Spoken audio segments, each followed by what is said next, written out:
সংগ্রামী সাথী ও বন্ধুগণ, আপনারা দীর্ঘদিন থেকে আন্দোলন করছেন। এই আন্দোলনের অংশ হিসাবে চলমান এই আন্দোলন 3 সপ্তাহ অতিক্রম হতে চলল। আমরা দেখলাম গত 2 তারিখে মাননীয় স্বাস্থ্য সচিব মহোদয় আমাদের সাথে কথা বললেন। তিনি আমাদেরকে আশ্বস্ত করলেন। মাননীয় জনপ্রশাসন মন্ত্রণালয়ের সিনিয়র সচিব মহোদয় আমাদের সাথে কথা বললেন। তিনি আমাদেরকে আশ্বস্ত করলেন। কিন্তু 2 তারিখ থেকে আজকে 11 তারিখে দীর্ঘ 9 দিনে আমরা কার্যকর তেমন কোনো অগ্রগতি দেখছি না।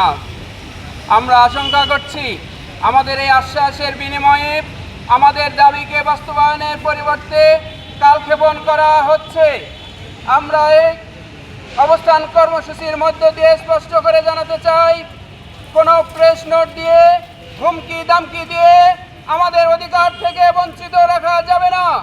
যদি আরও কালক্ষেপণ করা হয় তাহলে পূর্ব ঘোষিত ধারাবাহিক কর্মবিরতির কার্যক্রম নিতে বাধ্য হব। সম্মানিত সুপ্রিয় সাংবাদিক বন্ধুগণ, দেশের যে বৈষম্য দূর করার কার্যক্রমের অংশ হিসাবে নতুন সরকার কার্যক্রম পরিচালনা করছে।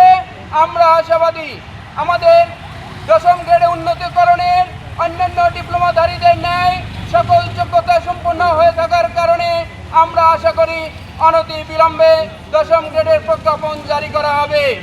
অন্যথায় সারা দেশের প্রতিটা স্বাস্থ্য কমপ্লেক্সে যেভাবে মেডিকেল টেকনোলজিস্ট ফার্মাসিস্টগণ জেগে উঠেছে তাদেরকে দমিয়ে রাখা যাবে না।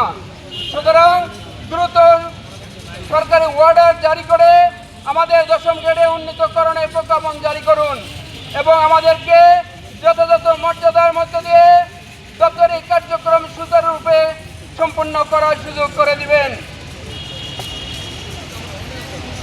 সংগ্রামী সাথী ও বন্ধুগণ, আমরা আপনাদের দীর্ঘ আন্দোলনে কিছু গুরুত্বপূর্ণ বিষয় আপনাদেরকে অবহিত করতে চাই। আমরা দেখলাম 2020 সালে